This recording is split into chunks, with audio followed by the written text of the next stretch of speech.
जय हिंद साथियों। आज का हमारा डिस्कशन होने वाला है भारतीय संविधान की विशेषताओं पर। आखिरकार ऐसी कौन सी विशेषताएं हैं जो भारतीय संविधान को दुनिया से एक अलग संविधान का दर्जा देती हैं, विशेष बनाने का काम करती हैं। तो बेटा, भारतीय संविधान विश्व के सभी संविधानों में से बिल्कुल अलग है। हमने ऐसी कई बातें जो हमारे लिए महत्वपूर्ण है, वही बात है ना कि आप किसी भी संगत में रहते हैं, लेकिन वहां पर जो सामने वाला व्यक्ति है उसकी अगर अच्छाइयां आपको दिख जाएं और उसे आप ग्रहण कर लें और उसकी बुराइयों को आप इग्नोर कर दें, छोड़ दें, तो आप एक बेहतर मनुष्य बन सकते हैं, एक बेहतर प्राणी बन सकते हैं, इंसान बन सकते हैं। वैसा ही हुआ।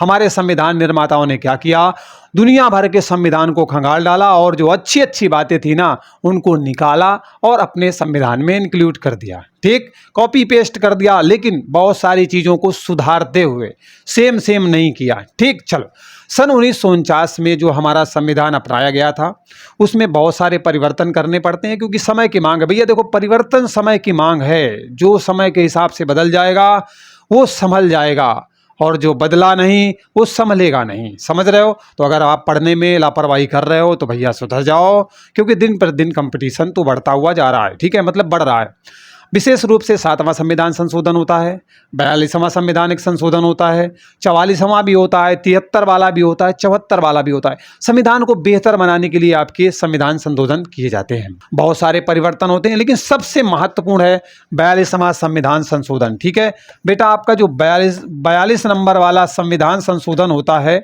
और ये कब होता है? 42वां संविधान संशोधन होता है, और ये बेटा ना आपके 1976 में होता है। 1976 में बहुत सारे हमारे संविधान में एक्चुअली परिवर्तन होते हैं इसकी वजह से, तो इसे मिनी कॉन्स्टिट्यूशन के नाम से जाना जाता है। 42वां संविधान संशोधन को क्या बोला जाता है बेटा?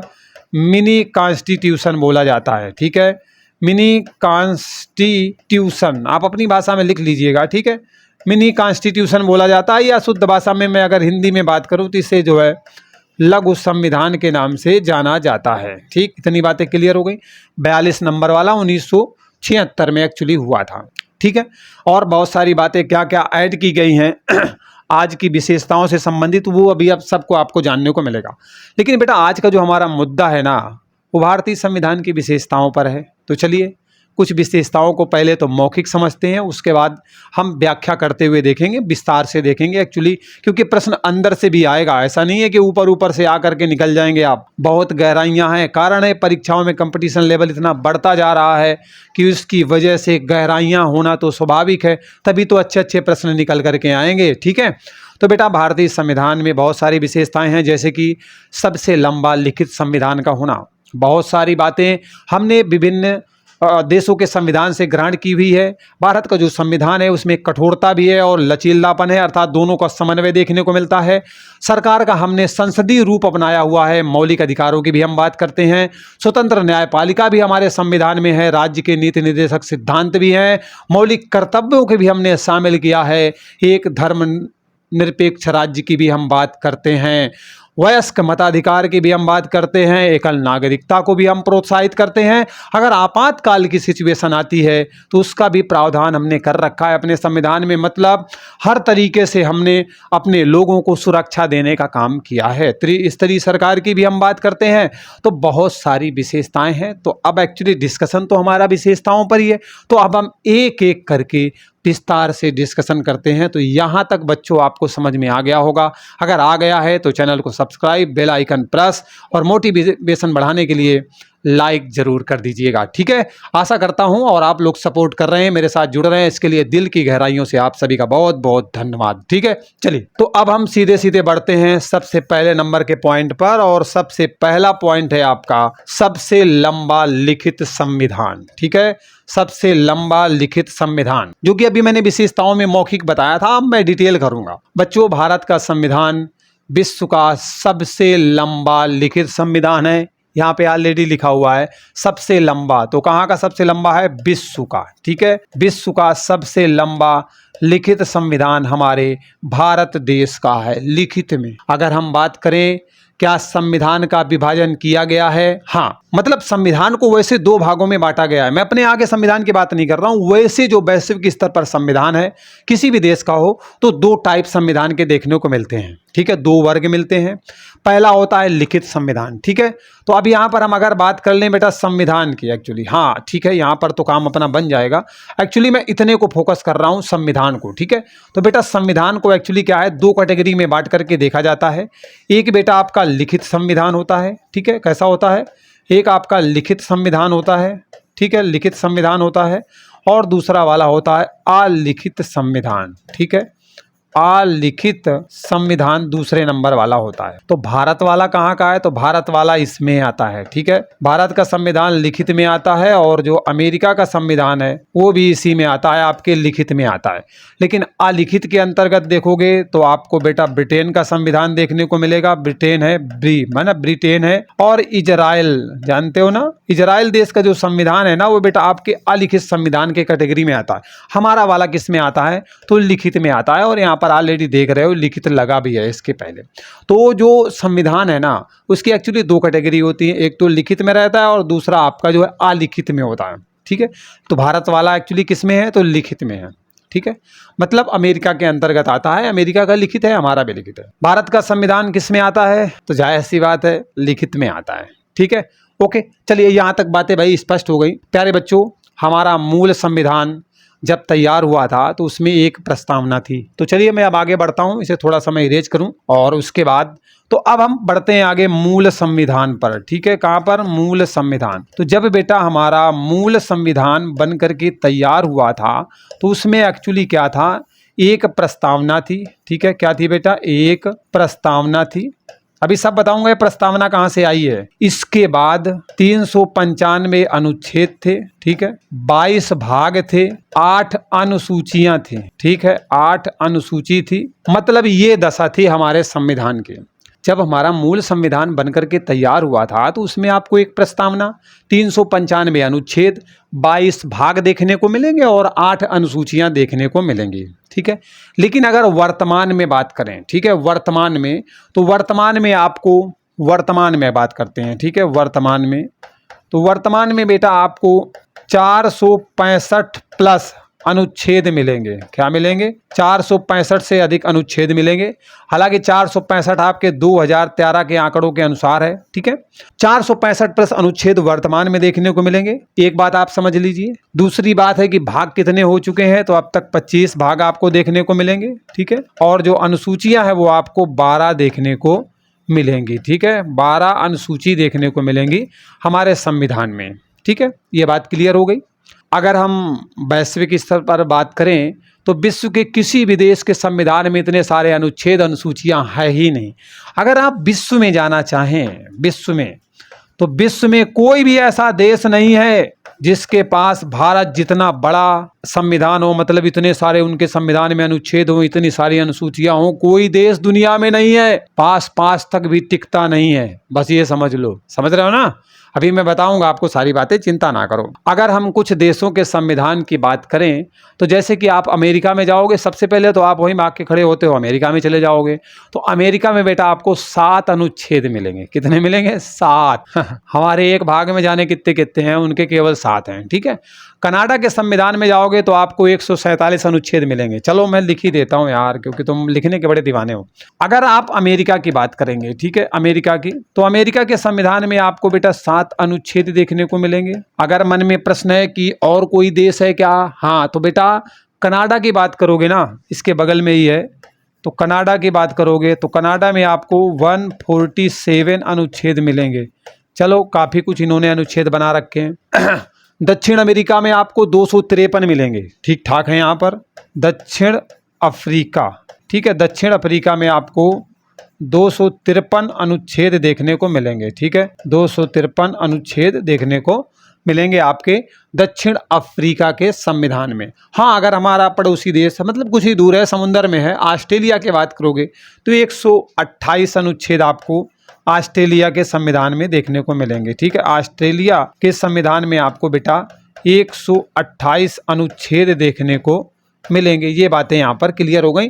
थोड़ा सा बेस समझ पाओ, इसलिए एक्चुअली यहाँ पर ये एग्जाम्पल मैंने आपके सामने रखने हैं।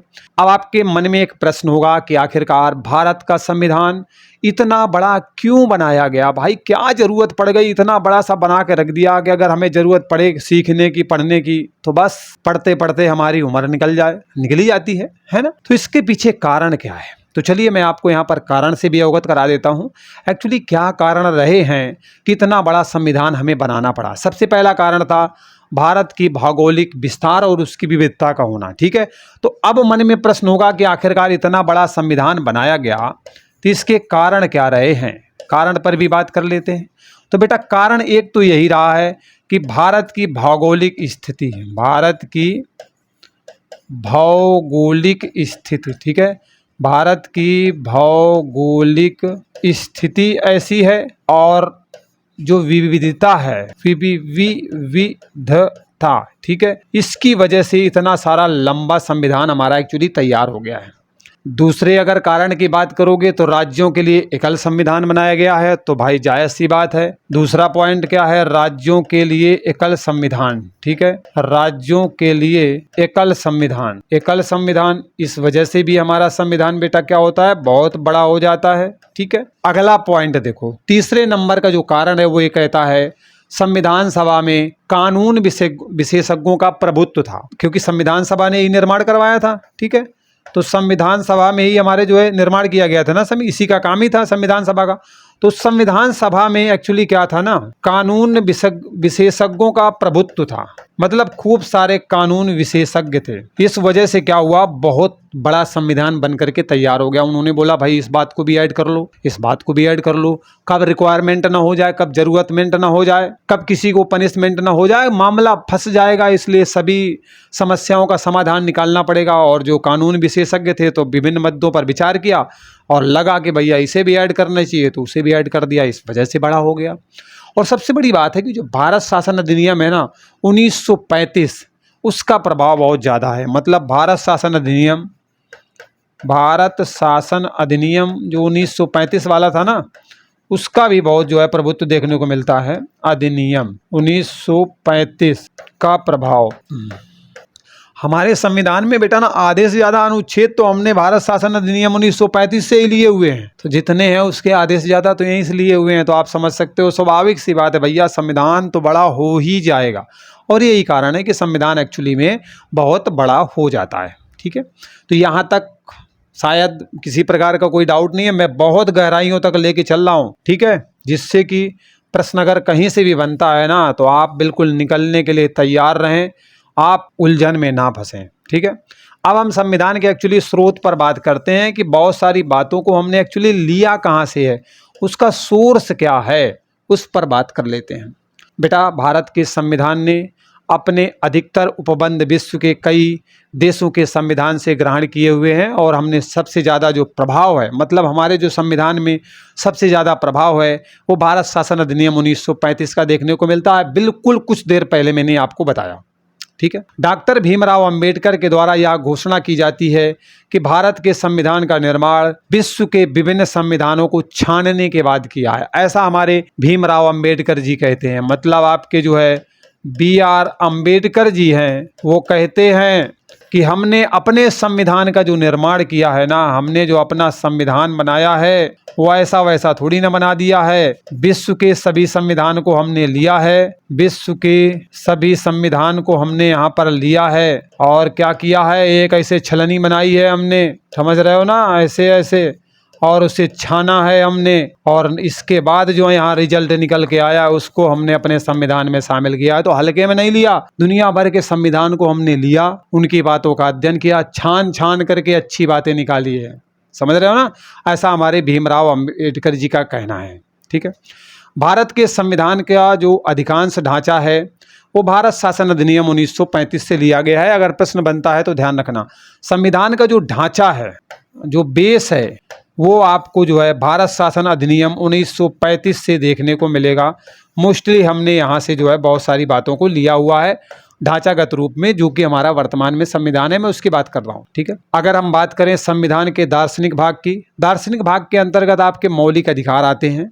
और मौलिक अधिकार, अच्छा तो चलो बता ही देता हूँ। दार्शनिक भाग तो आपके संविधान के जो स्रोत हैं उसमें अगर हमने बात की दार्शनिक भाग की, ठीक है, दार्शनिक भाग, बेटा हमारे संविधान का जो दार्शनिक भाग है ना, दार्शनिक भाग में आपके जो है मौलिक अधिकार आते हैं। ठीक है, कौन से आते हैं बेटा?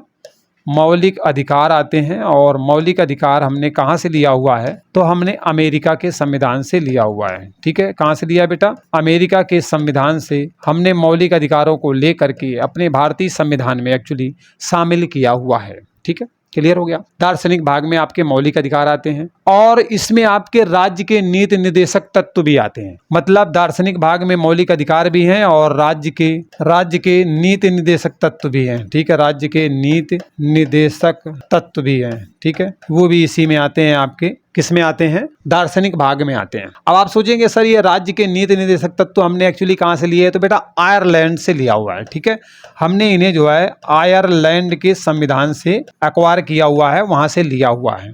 ठीक है, ये बात भी स्पष्ट हो गई बेटा। भारतीय संविधान के अगर हम राजनीतिक भाग की बात करें, मतलब संघीय सरकार की बात करें, तो एक तो मैंने दार्शनिक भाग बता दिया। अब अगर राजनीतिक भाग की बात करें, ठीक है, राजनीतिक भाग, तो भारतीय संविधान का बेटा जो राजनीतिक भाग है ना, राजनीतिक भाग में आपकी जो है संघीय सरकार आती है। संघीय सरकार, ठीक है, ये आपके राजनीतिक भाग के अंतर्गत आती है। और ये बेटा जो संघीय सरकार है ना, इसका मतलब है कि कार्यपालिका और विधायिका के बीच में किस प्रकार का संबंध होगा। संघीय सरकार का मतलब यही है कि जो कार्यपालिका है आपकी, ठीक है, और जो विधायिका, उनके बीच में संबंध कैसा होगा, समन्वय कैसा होगा, ये आपके जो है संघीय सरकार के अंतर्गत आती हैं। और ये संघीय सरकार आपके राजनीतिक भाग के अंतर्गत आता है, मतलब राजनीति से रिलेटेड मुद्दे हैं। और ये हमने कहाँ से एक्वायर किया है? तो हमने ब्रिटेन के संविधान से लिया है। मतलब अगर राजनीतिक भाग में आपके संघीय सरकार की बात करें तो इसे हमने ब्रिटेन के संविधान से लिया हुआ है। ठीक है, कहाँ से लिया बेटा?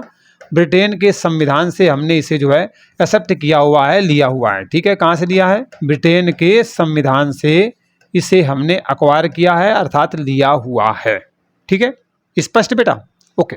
बहुत सारे प्रावधान हमने कनाडा के संविधान से भी लिया हुआ है। ठीक है, तो ये थोड़ा सा बेस था जो समझ गए। और बहुत सारे प्रावधान हैं जो कि हमने जरूरत पड़ी तो कनाडा के संविधान से भी हमने बहुत सारे प्रावधान जो हमारे लिए हेल्पफुल थे वो हमने वहाँ से भी एक्सेप्ट कर लिए।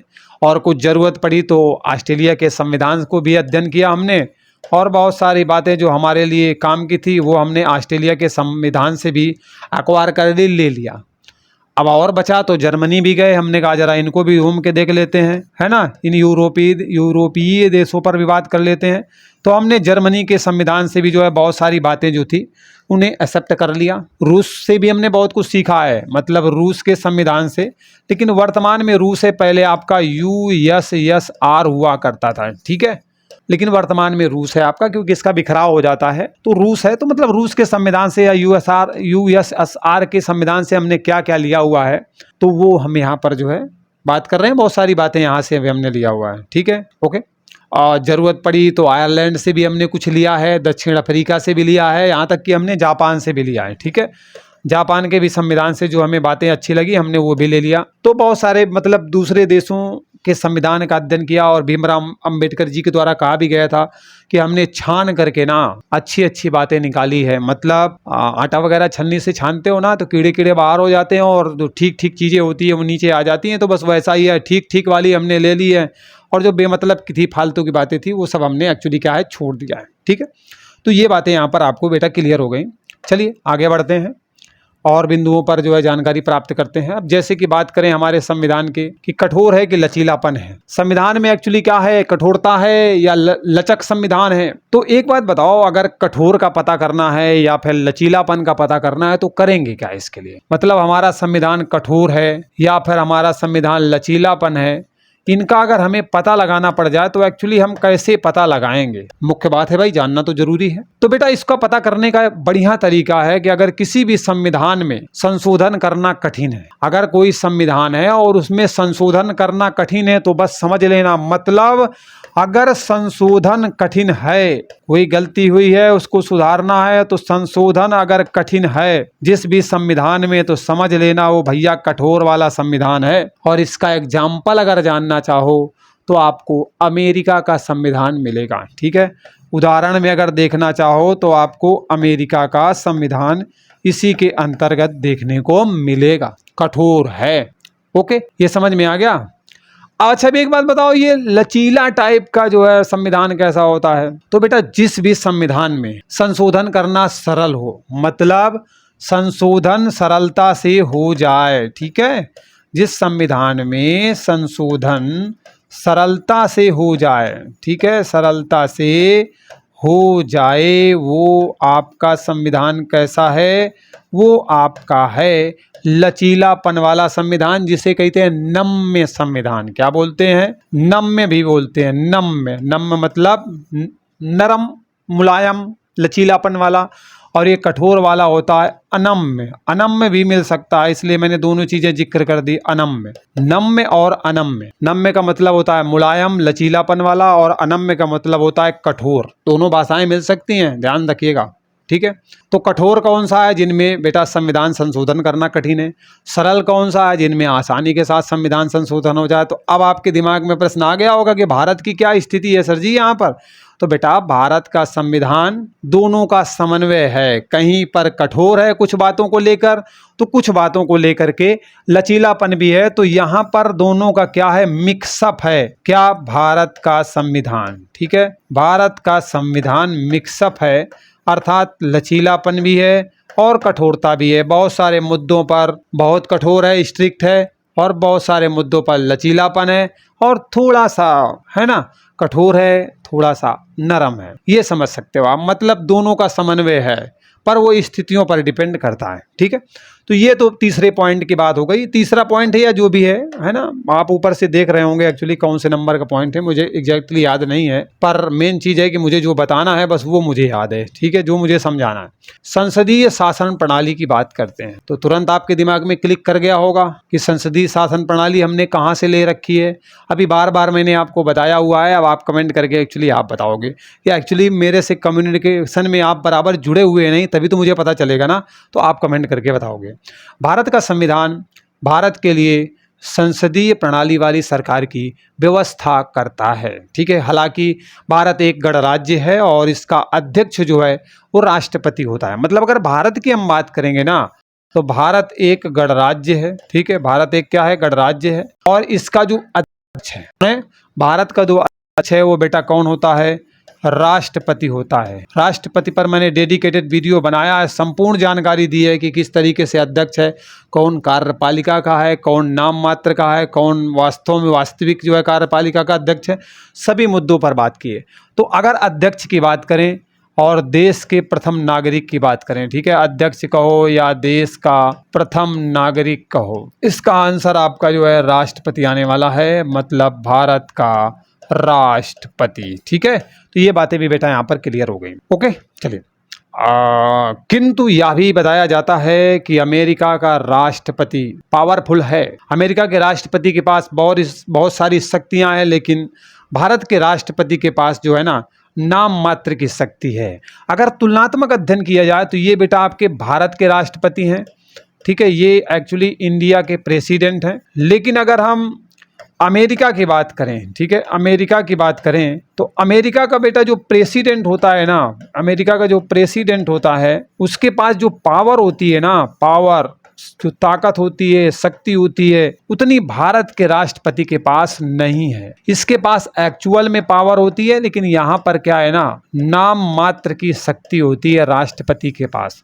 अगर तुलनात्मक विश्लेषण करें हम तो, ठीक है, भारत का राष्ट्रपति काम कैसे करता है? तो मंत्रिपरिषद की सहायता से और उसके परामर्श के अनुसार ही काम करता है। मतलब भारत का जो राष्ट्रपति है होता तो है बेटा राष्ट्र का प्रमुख, देश का सर्वे सर्वा, भारतीय गणराज्य का अध्यक्ष, आप कुछ भी कहें, लेकिन कार्य जो करना होता है ना, कार्य जो करना होता है वो या तो मंत्रिपरिषद की जो है, मंत्रिपरिषद है ना के परामर्श के अनुसार काम करना होता है। बस इतना सी बात है। अगर भारतीयों की बात करें तो वर्ष 1935 के भारतीय शासन अधिनियम के अंतर्गत उन्हें संसदीय शासन व्यवस्था का कहीं ना कहीं अनुभव हो जाता है, क्योंकि जो भारत शासन अधिनियम 1935 बना था ना हमारे स्वतंत्र होने से पहले, तो उससे बहुत सारे जो लोग हैं वो अनुभव करते हैं कि हाँ भाई संसदीय शासन व्यवस्था ज़्यादा बेहतर है, क्योंकि कुछ मुद्दों पर जो है जनता के द्वारा चुने गए प्रतिनिधि जाएंगे तो उन्हें चिंता रहेगी कि हमारी जनता अगर नाराज़ हो गई तो हम अगली बार जो है जीत नहीं पाएंगे या इस पद को सुशोभित नहीं कर पाएंगे, तो कहीं ना कहीं काम करेंगे। ठीक है, तो एक तरीके से भारत शासन अधिनियम 1935 के अंतर्गत लोग जो है संसदीय शासन व्यवस्था को समझ गए थे, क्योंकि लोगों को ये भी डर था कि अगर अध्यक्षीय शासन प्रणाली आ गई ना तो कार्यपालिका निरंकुश हो जाएगी, मेरा वचन ही है शासन, राजा महाराजाओं वाला कहानी हो जाएगी, मामला भैया बिगड़ जाएगा। इसलिए संविधान सभा ने बहुत विचार विमर्श किया और आखिरकार निर्णय लिया कि भारत में अमेरिका के समान अध्यक्षीय शासन प्रणाली काम नहीं करेगी। मतलब अमेरिका में अध्यक्ष जैसी शासन प्रणाली है, मतलब राष्ट्रपति जो बोलता है ज़्यादातर वही होता है, तो ऐसा भारत में हो नहीं पाएगा। इसलिए हमने क्या किया, अमेरिका की शासन प्रणाली को हमने नहीं अपनाया, बल्कि ब्रिटेन की शासन प्रणाली को हमने ज़्यादा उपयुक्त समझा अपने लिए, और इस तरीके से जो है हमने संसदीय प्रणाली को भारत में जो है अपना लिया। और आप जानते हो कि संसदीय प्रणाली में बेटा जो कार्यपालिका है ना वो विधायिका के प्रति उत्तरदायी होती है। मतलब अगर हम संसदीय प्रणाली की बात करेंगे, ठीक है, संसदीय प्रणाली, अगर हम संसदीय प्रणाली की बात करेंगे तो इसमें जो आपकी कार्यपालिका है, ठीक है, इसमें जो आपकी कार्यपालिका है, कार्यपालिका वो किसके प्रति उत्तरदायी होती है, विधायिका के प्रति उत्तरदायी होती है। ठीक है, किसके प्रति उत्तरदायी होती है, तो विधायिका के प्रति उत्तरदायी होती है। उत्तरदायी होती है कौन, आपकी कार्यपालिका, किसकी, संसदीय प्रणाली की। ठीक है, क्लियर हो गया बेटा। यहाँ तक शायद किसी प्रकार की अनिश्चितता की स्थितियां नहीं होंगी आपके मन मंदिर में। ठीक है, तो चलिए आगे बढ़ जाते हैं। तो ये तो डिस्कशन हमारा रहा संसदीय शासन प्रणाली पर। ठीक है, आगे बढ़ते हैं। अब हम बात करते हैं संघीय शासन प्रणाली पर। आखिरकार इसमें एक्चुअली क्या होता है, संघीय शासन प्रणाली में क्या होता है बेटा। तो एक बात बताओ, भारतीय संविधान का जो पहले नंबर वाला अनुच्छेद है संघीय प्रणाली की बात कर रहा है भैया। भारतीय संविधान का जो अनुच्छेद 1 है, शुरुआत में ये अनुच्छेद 1 क्या बताता है, भारत राज्यों का संघ होगा। इसमें क्या बताया गया है, भारत राज्यों का एक संघ होगा। ठीक है, एक संघ होगा। कौन, भारत। ये आपके पहले नंबर के अनुच्छेद में ही लिखा हुआ है तो जाहिर सी बात है संघीय शासन प्रणाली को हमने अपनाया हुआ है। पहले अनुच्छेद में इस बात का जिक्र किया गया है। भारतीय संविधान में शासन शक्ति को एक स्थान पर केंद्रित ना करते हुए केंद्र और राज्य के बीच में जो है बंटवारा कर दिया गया है। मतलब जो संघीय शासन प्रणाली है ना, इसमें जो शक्तियां हैं, एक्चुअली में जो शक्तियां हैं जिनके चक्कर में हमेशा लड़ाई हुआ करती हैं, इनका बंटवारा कर दिया गया है। ठीक है, संघ और राज्य के बीच में, संघ कहो या फिर आप केंद्र कहो, ज़्यादा अच्छा समझ में आएगा। केंद्र और राज्य के बीच में शक्तियों का बंटवारा कर दिया गया है कि इन मामलों को तुम देखोगे, इन मामलों को हम देखेंगे, इन मामलों को हम मिल बांट के देखेंगे। संघ सूची, राज्य सूची और समवर्ती सूची जानते हो ना, मैंने पढ़ाया हुआ है। ठीक है, तो इस तरीके से बांट दिया गया है। तो संघीय शासन प्रणाली को ही यहाँ पर प्रदर्शित कर रहा है, दर्शा रहा है। मतलब दोनों अपने अपने क्षेत्र में, केंद्र अपनी जगह में है, राज्य अपनी जगह में है, अपने अपने जो है शासन चलाने के लिए मतलब कामकाज करने के लिए, स्वतंत्र रूप से सरकार चलाने के लिए अपने आप में मस्त रहें, अपने आप को जो है आसानी से शासन व्यवस्था को चलाते रहें, केंद्र अलग राज्य अलग, ऐसी व्यवस्था की गई है। लेकिन मान लो अगर केंद्र और राज्य की सरकारों के बीच में किसी मसले में विवाद हो जाए तब क्या होगा। मान लो कि किसी मामले में केंद्र और राज्य के बीच में क्या हो गया, विवाद पैदा हो गया, तो इस विवाद का जो बेटा निपटारा है ना, निपटारा वो कौन करवाएगा, तो निपटारा करवाने का काम सुप्रीम कोर्ट करेगा। कौन करेगा, सुप्रीम कोर्ट करेगा।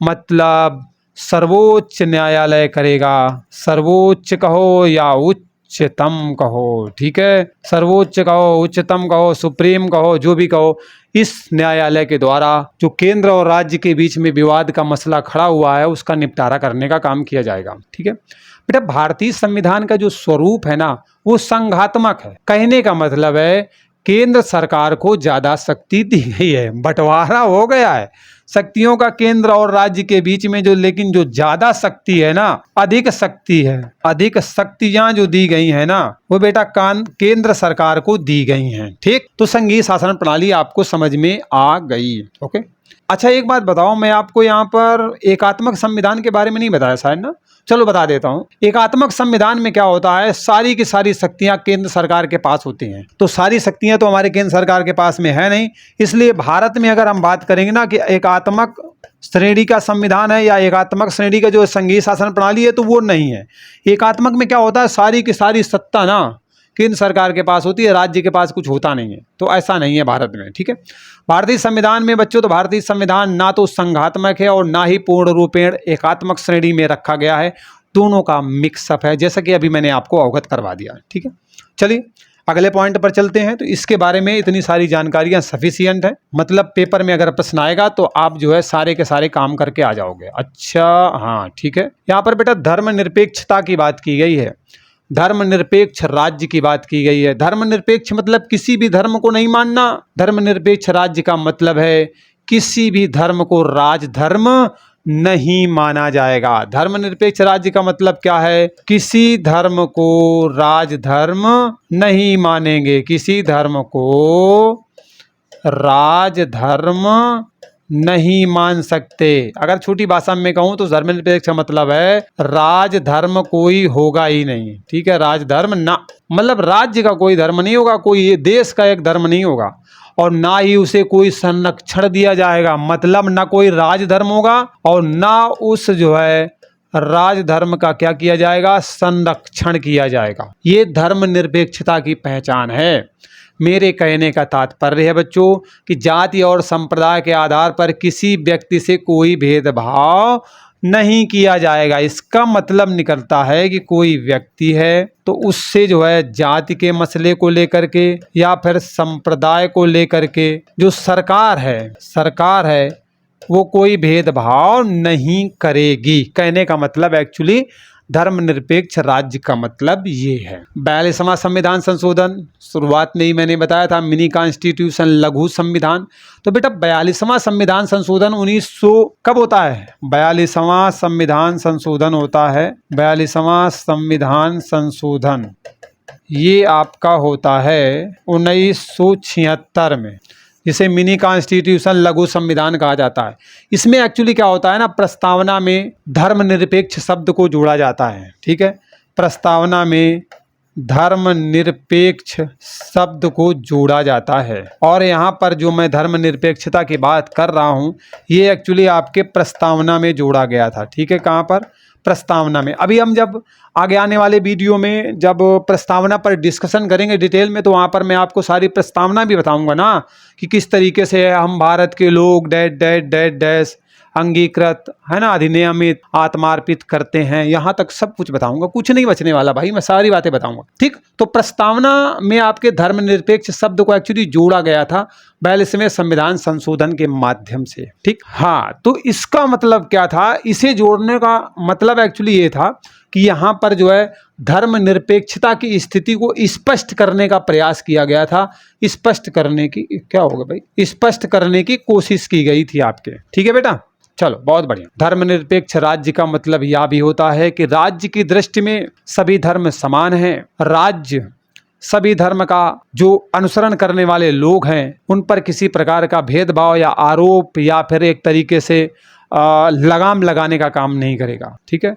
मतलब राज्य आपका धर्म विरोधी नहीं है। सभी धर्म के प्रति जो नीतियां हैं ना, वो जो भी सरकार है, जो भी संघ है, उसकी उदासीन रहेंगी। यार ये सीधी सी बात है यार कि सरकार की नीतियां जो होंगी ना, सरकार की जो नीतियां हैं ना, नीतियां वो कैसी रहेंगी, धार्मिक संबंध में जो नीतियां रहेंगी धर्म के मसले को लेकर के, वो उदासीन रहेंगी। मतलब किसी एक धर्म को प्रॉपर बढ़ाने की बात सरकार नहीं करेगी। धर्मनिरपेक्ष का मतलब इतना है, ठीक है। चलो अब आगे हम बात करते हैं कि मताधिकार का मसला क्या है, ठीक है। चलो मिल भी गया, आपका वयस्क मताधिकार की बात भी कर रहा है। वयस्क मताधिकार बच्चों, भारतीय संविधान द्वारा भारत में संसदीय शासन प्रणाली को अपनाया गया है। जैसा कि पहले भी मैंने आपको बार बार ये बात अवगत कराई है, लेकिन फिर भी एक बार मैंने आपको बताया, संसदीय शासन प्रणाली के अंतर्गत सरकार का जो चुनाव है जनता के द्वारा किया जाता है, ये आप जानते हो। और जो प्रतिनिधि होते हैं उनका जो चुनाव है वयस्क मताधिकार के आधार पर किया जाता है। और संविधान में कहीं भी कोई भी जाति है, कोई भी लिंग है, कोई कैसी भी शिक्षा है, पढ़ा लिखा है, अनपढ़ गंवार है, कोई मतलब नहीं है। भाषा उसकी क्या है, वो काम क्या करता है, उसका धर्म क्या है, इसके आधार पर किसी व्यक्ति को वोट डालने से वंचित नहीं किया जा सकता। तो वयस्क मताधिकार का मतलब ये है। पहले जो वोट डालने की उम्र थी ना, वोट डालने की, मत डालने की जो उम्र थी वो पहले वो बेटा 21 वर्ष हुआ करती थी, लेकिन बाद में संशोधन होता है और जो नई है ना, नई नीति है उसमें उम्र को 18 वर्ष कर दिया गया है। 18 साल का बंदा या बंदी, बच्चा या बच्ची जो है, अब बच्चा बच्ची का, लड़का लड़की हो जाएंगे, बड़े बड़े हो जाएंगे, ठीक है, बालिग हो जाएंगे, वो क्या कर सकते हैं, अपने मतों का प्रयोग कर सकते हैं किसी भी प्रत्याशी के चुनाव में और कहीं के भी चुनाव, ठीक है। कहने का मतलब है सरकार के किसी भी बंदे का किसी का भी चुनाव होना है तो वहाँ पर जो है ये लोग वोट डाल सकते हैं। और इनको वोट डालने से सरकार की दम नहीं है कि वो जो है लिंग को देख कर के भैया तुम स्त्रीलिंग में हो, तुम पुरलिंग में हो, तुम फलानी जाति के हो, तुम फलानी धर्म के हो, वोट नहीं डालोगे, ये सब मामला नहीं चलेगा। पढ़े हो, लिखे हो, नहीं हो, कुछ भी, भारत का नागरिक है ना वो, बस इतना काफी है उसके लिए। और 18 साल की उम्र होनी चाहिए, इसके ऊपर होनी चाहिए, वो वोट डालेगा। बस इतनी सी कहने का मतलब है मेरा। और ये बातें शायद आपको क्लियर भी हो गई होंगी, समझ रहे हैं ना बच्चों। तो चलिए, हाँ, एक प्रश्न आपके मन में उठ सकता है कि पहले मताधिकार की जो उम्र थी वो 21 वर्ष हुआ करती थी, तो ये एक्चुअली कब 18 साल की गई थी, प्रश्न बन सकता है। तो ये जो पहले 21 साल की उम्र थी ना, इसमें क्या किया गया, संशोधन किया गया। और ये जो बेटा संशोधन है ना, ये 61 नंबर वाला संशोधन था सॉरी, 61 नंबर वाला संशोधन था, 1989 में हुआ था। कब हुआ था बेटा, 1989 में हुआ था। और इसमें मताधिकार की उम्र को क्या किया गया, 18 साल कर दिया गया। ठीक है, स्पष्ट हो गया। तो प्रश्न बन रहा था तो शायद वो प्रश्न आपका जो है सॉल्व हो गया होगा। चलिए आगे बढ़ते हैं। आगे है स्वतंत्र न्यायपालिका की बात की गई है यहाँ पर। स्वतंत्र न्यायपालिका, बेटा भारत के संविधान में जैसा कि आप जानते हो एक स्वतंत्र न्यायपालिका की व्यवस्था की गई है, चाहे उच्च न्यायालय हो या फिर उच्चतम न्यायालय हो, न्यायिक संरचना के अंग है। मतलब अगर स्वतंत्र न्यायपालिका की बात करें तो इसमें हम न्यायिक संरचना की बात करेंगे, ठीक है, न्यायिक संरचना की संरचना, ठीक है। तो न्यायिक संरचना में आपको जो है हाई कोर्ट भी मिलेगा और आपको जो है सुप्रीम कोर्ट भी मिलेगा, ठीक है, सुप्रीम कोर्ट भी मिलेगा। मतलब उच्चतम न्यायालय या सर्वोच्च न्यायालय और ये उच्च न्यायालय या राज्य वाले हैं आपके, ठीक है। ये न्यायिक संरचना के क्या हैं बेटा, ये सब के सब जो है अंग हैं, न्यायिक संरचना के अंग हैं, चाहे आपका उच्च न्यायालय हो या फिर उच्चतम न्यायालय हो, ठीक है। कहने का मतलब है कि उच्च न्यायालय और उच्चतम न्यायालय की जो न्यायिक संरचना है उसका अधिकार क्षेत्र क्या है। अब आपके मन में प्रश्न होगा ना कि ये जो हाई कोर्ट है, सुप्रीम कोर्ट है, इनका अधिकार क्षेत्र क्या है, अधिकार क्षेत्र क्या है, ये मन में प्रश्न होगा। तो इनका बेटा अधिकार क्षेत्र क्या है वो भी बता देता हूं मैं आपको कि कहाँ कहाँ पर ये काम कर सकते हैं, है ना, कहाँ कहाँ लिमिटेशन है, कहाँ कहाँ नहीं है। तो उच्च न्यायालय की बात करें या सर्वोच्च न्यायालय की, तो सभी संघ के या फिर सभी राज्य के, चाहे सिविल वाले को मामले आए, दंडात्मक मामले आए, संवैधानिक विधियों पर आधारित कोई मामले आए, मतलब चाहे केंद्र वाले मसले हों, राज्य वाले मसले हों, सिविल वाले मसले हों, दंड देने वाले हों, संवैधानिक विधियों पर आधारित कोई भी मसले हों, सब के सब किसके अंतर्गत आएंगे, न्यायिक संरचना के क्षेत्र में आएंगे। मतलब इनके लिए अगर न्यायिक निर्णय कोई लेना है, सरकार को समन भेजना है, सूचना भेजनी है कि तुमने ये गलत काम ये किया है, वो सारा इनके पास जो है क्या है, अधिकार है। हाँ, राज्य के मसले वाला तो भैया हाई कोर्ट के पास है, अगर केंद्र वाला मामला है तो फिर पूरे देश भर में इसका मामला चलेगा, समझ रहे हो। सुप्रीम कोर्ट का निर्णय देश का सर्वोपरि निर्णय माना जाएगा। अगर किसी मसले पर, जब आप देखते हो कोई विवाद चलता है और केंद्र सरकार के बीच में या फिर राज्य सरकार के बीच में या फिर लोगों के बीच में कोई मसला चलता है, कोई समस्याएं पैदा हो जाती हैं, तो उसका निपटारा करने का काम कौन करता है भाई, सुप्रीम कोर्ट ही तो करता है। और उसका निर्णय क्या होता है, सर्वोपरि होता है, ठीक है। इसके अतिरिक्त संविधान द्वारा नागरिकों को प्रदान किए गए मौलिक अधिकार की, अगर किसी प्रकार का मौलिक अधिकार का किसी भी व्यक्ति के उल्लंघन हो जाता है तो उस दशा में भी आपका सुप्रीम कोर्ट क्या करेगा, उनके मौलिक अधिकारों को संरक्षित रखने का काम करेगा, ठीक है। तो इन चीज़ों को संरक्षित करने के लिए, चाहे मौलिक अधिकारों की सुरक्षा हो या फिर सरकारों को सबक सिखाना हो, तो उसके लिए भैया न्यायपालिका का स्वतंत्र होना जरूरी है। और डिस्कशन भी हमारा यही है कि हमारे यहाँ पर न्यायपालिका स्वतंत्र है। न्यायपालिका की स्वतंत्रता के लिए संविधान में अनेक प्रकार की व्यवस्थाएं की गई हैं, जैसे कि सर्वोच्च न्यायालय और उच्च न्यायालय के न्यायाधीशों की नियुक्ति कौन करता है?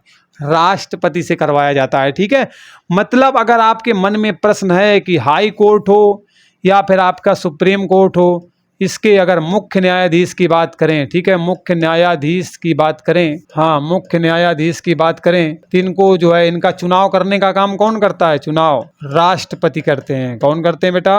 राष्ट्रपति करते हैं, क्योंकि भैया राष्ट्रपति देश के पहले नागरिक होते हैं। और हाई कोर्ट और सुप्रीम कोर्ट को इसीलिए किसी एक विशेष पार्टी वाले से नहीं करवाया जाता है कि जो सरकार उस समय चल रही है उसी के जो है माध्यम से आपके न्यायाधीश का चुनाव कर दिया जाए, फिर शपथ दिलवा दी जाए, तो फिर गड़बड़ हो जाएगा ना। फिर तो अगर किसी बात पे निर्णय दिया जाएगा तो विपक्षी पार्टी कहेगी तुम्हारी पार्टी के न्यायाधीश हैं और ऐसा ऐसा निर्णय दे रहे हैं। तो समझ रहे हो ना, इसलिए स्वतंत्र रखा गया है। इसलिए किसी भी जो है राजनीतिक पार्टी को, राष्ट्रीय पार्टी को इसमें शामिल नहीं किया गया, ना लोकसभा राज्यसभा किसी को भी नहीं, मतलब संसद को भी नहीं शामिल किया। शामिल किसको किया है? चुनाव कराने का काम कौन करेगा? मतलब चुनाव कौन करेगा? तो राष्ट्रपति जी करेंगे, शपथ दिलवाने का काम करेंगे। ठीक है, तो ये बात भी। हाँ, एक बात और का प्रावधान है, न्यायाधीशों की सुरक्षा का भी प्रावधान किया गया है, ताकि जबरदस्ती मतलब कोई अटैक वटैक न करवा दे। न्यायाधीशों के कार्यकाल में वेतन कमी ना करने का प्रावधान है। कैसी भी स्थिति आ जाएंगी, वेतन कमी नहीं करना है। ठीक है, जो वेतन भत्ते हैं उनकी में कोई कमी नहीं करना है। और राष्ट्रपति जी के बारे में तो आपको पता ही है, मैंने बताया भी है पूर्ववर्ती वीडियो में कि राष्ट्रपति का आपात स्थिति, कैसी भी स्थिति आए, उनके वेतन भत्तों में किसी प्रकार की कोई कटौती नहीं की जा सकती। ठीक है, चलो ये बात क्लियर हो गई। अब हम बात कर लेते हैं अगले पॉइंट की। देखें अगला पॉइंट क्या है भाई। अच्छा, नागरिकता है। हाँ, ये तो बड़ा इंपॉर्टेंट है भाई। नागरिकता एकल है कि दोहरी, अमेरिका जैसी है या फिर हमारे वाली जैसी है? ठीक है, तो देख लेते हैं बेटा। भारतीय संविधान में द्वैत शासन प्रणाली को स्वीकार किया गया है। मतलब भारतीय संविधान में दोहरी शासन प्रणाली को हमने स्वीकार कर रखा है, लेकिन दोहरी नागरिकता को हमने स्वीकार नहीं किया।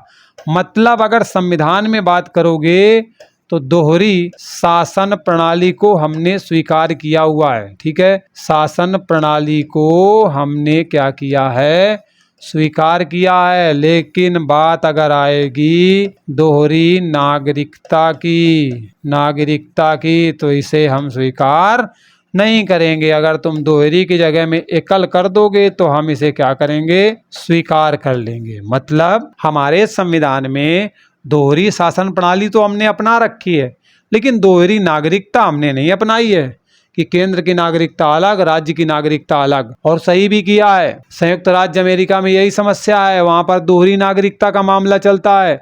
लेकिन भारतीय संविधान निर्माताओं ने किया है अपने दिमाग का खर्चा और दोहरी नागरिकता के प्रावधान को शामिल ही नहीं किया। और इसका कारण वो समझते थे कि भारत की एकता को अगर बनाए रखना है तो कहीं ना कहीं ये दोहरी नागरिकता मुसीबत उत्पन्न कर देगी। क्योंकि अभी आप देख रहे थे जम्मू कश्मीर को कुछ विशेष स्थितियों में छूट थी और कितनी मुसीबतें आया करती थी, लेकिन वर्तमान में वो केंद्र शासित प्रदेश हो गया तो सारी समस्याएं खत्म हो गई। लेकिन ऐसी ही समस्याएं और बड़ी बड़ी आती, वो अपने संविधान के अनुसार काम करते, कभी अपना झंडा बनाने की बात करते, तो इस तरीके से बिखराव की स्थिति हो सकती थी। इसलिए संविधान निर्माताओं ने दिमाग लगाया और बोले ना ना, ये मामला बिगड़ जाएगा, यही सही करो, और एकल नागरिकता का प्रावधान किया गया। ठीक है, जो किसी भी निर्वाचन क्षेत्र से संसद के लिए चुनाव लड़ सकते हैं। सबसे ज्यादा फायदा बेटा आपके चुनाव, मतलब चुनाव वाले जो प्रतिनिधि है ना, उनको मिलता है एकल नागरिकता का।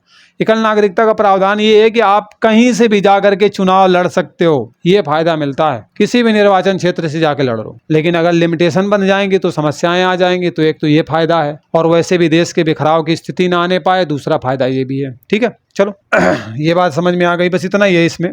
हाँ, राज्य के नीति निर्देशक तत्व के बारे में जान लेते हैं। तो बेटा भारतीय संविधान में राज्य के नीति निर्देशक तत्वों को हमने शामिल किया है, और इन्हें हमने कहाँ से लिया है? तो इन्हें हमने आयरलैंड के संविधान से लिया है। ठीक है, कहाँ से लिया है? आयरलैंड के संविधान से लिया है हमने। ठीक है, इतनी बात को आप यहाँ पर समझ लो, राज्य के नीति निर्देशक तत्वों को। ओके, भारतीय संविधान के चौथे भाग में शासन संचालन के लिए मूलभूत सिद्धांतों का वर्णन किया गया है। ओके, तो जो राज्य के नीति निर्देशक तत्व हैं वो हमने आयरलैंड से लिया है और मोस्टली आपसे यही प्रश्न पूछा जाता है, तो यहाँ पर मैंने इसे इंक्लूड कर दिया है। तो चलिए आगे बढ़ जाते हैं अगले पॉइंट पर, अगली विशेषता पर। कहाँ गई भाई अगली विशेषता? राज्य के नीति निर्देशक तत्व हो गए, उसके बाद और कुछ भी है क्या? हाँ ये है। तो लोकतंत्रात्मक गणराज्य की बात करते हैं हम, लोकतंत्र की भी बात करेंगे पर गणराज्य की भी बात करेंगे, ठीक है। भारतीय संविधान के माध्यम से भारत में एक लोकतंत्रात्मक गणराज्य की स्थापना की जाती है। भारतीय संविधान के माध्यम से ही ऐसा हो पाता है। लोकतंत्रात्मक का मतलब क्या है? तो सरकार की शक्ति का स्रोत जनता है। एक्चुअली यहाँ पर ये कहना चाहता है लोकतंत्रात्मक का मतलब है, इसका जो अर्थ है वो ये कहता है, इसका अर्थ क्या कहता है कि सरकार की जो शक्ति का स्रोत है ना वो जनता है। मतलब सरकार की शक्ति का स्रोत क्या है? शक्ति का स्रोत जनता है। मतलब सरकार की शक्ति का स्रोत कौन है बेटा? जनता है। लोकतंत्रात्मक का मतलब एक्चुअली ये है, क्योंकि लोकतंत्रात्मक सरकार जनता की होती है, जनता के लिए होती है और जनता के द्वारा स्थापित होती है, या कह सकते हैं चुनी गई होती है। अगर मैं सीधी सीधी बात में कहना चाहूँ तो इसका मतलब यही है, सरकार की स्थापना जनता के प्रतिनिधियों के द्वारा की जाती है, क्योंकि जनता अपने प्रतिनिधि का चुनाव करते हैं और वो प्रतिनिधि बहुत सारे मिल करके फिर एक सरकार को बनाने का काम करते हैं। तो कहीं न कहीं जनता अपने प्रतिनिधियों के माध्यम से सरकार बनवाने का काम करती है और जनता क्या करती है? वयस्क मताधिकार का प्रयोग करते हुए अपने प्रतिनिधि का चुनाव करती है, उसे जो है चुनती है, ठीक है, और वो आगे चलकर सरकार का हिस्सा बनते हैं। अगर मन में प्रश्न है गणराज्य का मतलब क्या है, अब यहाँ पर हम गणराज्य का मतलब समझ लेते हैं, इसका अर्थ क्या है। गणराज्य का मतलब है ऐसे राज्य से है जहाँ पर जो शासन चलाने वाला है वो वंशानुगत नहीं है। मतलब इसका अर्थ ये है कि जो शासक है ना, जो शासक का पद है वो वंशानुगत नहीं है, वंशानुगत नहीं है। मतलब पापा थे तो उस सीट में उसका बच्चा बैठेगा, बच्चे का बच्चा फिर बैठेगा, मतलब पीढ़ी दर पीढ़ी, जैसे राजा महाराजाओं के समय में होता था, ऐसा नहीं है। गणराज्य का मतलब ये है, मतलब जनता के द्वारा चुने गए प्रतिनिधि एक निश्चित समय के लिए बैठेंगे। इसका मतलब है कि यहाँ पर जो शासक होगा, अर्थात जो शासन को चलाने वाले होंगे, ठीक है, शासन को जो चलाने वाले होंगे उनका चुनाव कौन करेगा? तो चुनाव करेगी जनता। और जनता चुन करके जो प्रतिनिधि को बिठाएगी ना, प्रतिनिधि को जो बिठाएगी वो कितने दिन के लिए बिठाएगी? निश्चित समय के लिए बिठाएगी, ठीक है, निश्चित समय के लिए बिठाएगी। ऐसा नहीं कि तुम एक बार राजा बन गए तो 20 साल रहोगे ना, 4 साल 5 साल 2 साल जैसा भी है उस हिसाब से बिठाएगी। मोस्टली 5 साल तो होता ही है, ठीक है। तो इस तरीके से जो हमारा संविधान था उसकी एक्चुअली क्या क्या विशेषताएं थी, इस वीडियो के माध्यम से मैंने आपके सामने रखने की कोशिश की है और मैं आशा करता हूं आपको समझ में सारी बातें आ गई होंगी, ठीक है। अब बारी आपकी है और मैं चाहता हूं कि आप एक प्यारा प्यारा कमेंट लिखें मेरे लिए, ठीक है, उत्साहवर्धन के लिए। दूसरी बात, अगर वीडियो अच्छा लगा हो तो लाइक करके जाएं और चैनल को सब्सक्राइब करना, बेल आइकन को प्रेस करना बिल्कुल ना भूलें। नहीं ये सुई है ना, चुबा दी जाएगी, समझ लेना। ओके, चलिए मिलते हैं अगले वीडियो में एक नए अपडेट के साथ। बाय बाय, टेक केयर, जय हिंद।